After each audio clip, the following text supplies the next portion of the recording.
ये मोहन राकेश की सर्वाधिक प्रसिद्ध कहानी है, जिसे राजेंद्र यादव ने एक दुनिया समानांतर में संकलित किया है। मोहन राकेश ने नाटक और कहानी दोनों क्षेत्रों में अद्भुत मिसाल कायम की है। उन पर अस्तित्ववादी जीवन दृष्टि, लघु मानववाद और साथ ही मोहभंग की मानसिकता का गहरा प्रभाव दिखाई देता है। उन्होंने खुद ही लिखा है कि मेरी कहानियाँ पुरुष और स्त्री के बदलते संबंधों और विखंडित होते हुए परिवारों के बीच अधूरेपन की त्रासदी झेल रहे व्यक्तियों की कहानियाँ हैं।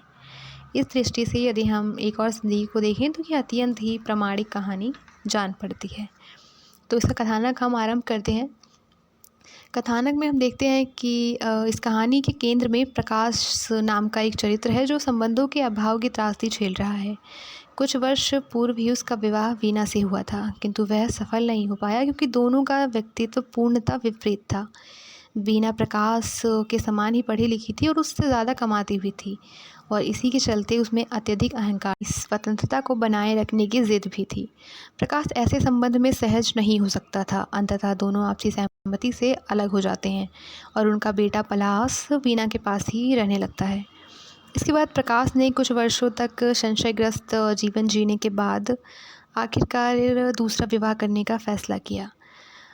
उसके एक दोस्त जुनेजा की छोटी बहन थी निर्मला, जो कि थी तो 26-27 वर्ष की, लेकिन उसके बावजूद भी वो 18-19 वर्ष की ही दिखाई देती थी, और साथ ही साथ दिखने में वो अत्यधिक सुंदर भी थी, और इतनी ज़्यादा पढ़ी लिखी नहीं थी कि प्रकाश के ऊपर अपना ड्रॉप जमा सके। प्रकाश ने उससे विवाह किया, किंतु बाद में उसे पता चला कि जो निर्मला है वो मानसिक रूप से विक्षिप्त है, और उसके साथ रहना उसके जीवन को और अधिक त्रासद बनाना सिद्ध हुआ। एक दिन प्रकाश ने घर छोड़ दिया और निर्मला के कई तरह के दबाव बनाए जाने के बावजूद भी उसने लौटने से साफ तौर पर मना।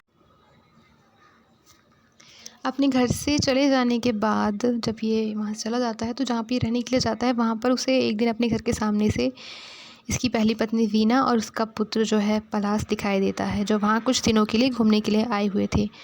उसे 2-3 दिनों तक कुछ घंटे जो है पलाश के साथ बिताने के लिए मिलते हैं, जिससे उसके भीतर का जो पितृत्व भावना होती है और पारिवारिक जो स्नेह होता है, उसकी भूख और ज़्यादा प्रबल हो जाती है और उसकी पितृ भावना और ज़्यादा जागरूक हो जाती है। किंतु ज़िंदगी अब आगे बढ़ चुकी होती है और उसे वापस लौटाना संभव नहीं होता है। इसलिए मीना और पलाश जो हैं अपने घर लौट जाते हैं और प्रकाश खुद को अत्यंत अकेला महसूस करने लगता है, और इसी बिंदु पर ये जो कहानी है इसका समापन हो जाता है। तो इस प्रकार से मोहन राकेश दिखाते हैं कि किस प्रकार से एक शहरी मध्य वर्ग में पुरुष और नारी के बदलते हुए संबंधों के चलते बच्चे के ऊपर क्या प्रभाव पड़ता है, और स्वयं जो पुरुष है या महिला है जो इस पूरी त्रासदी से होकर के गुजरते हैं, उनके स्वयं के ऊपर जो है क्या प्रभाव पड़ता है।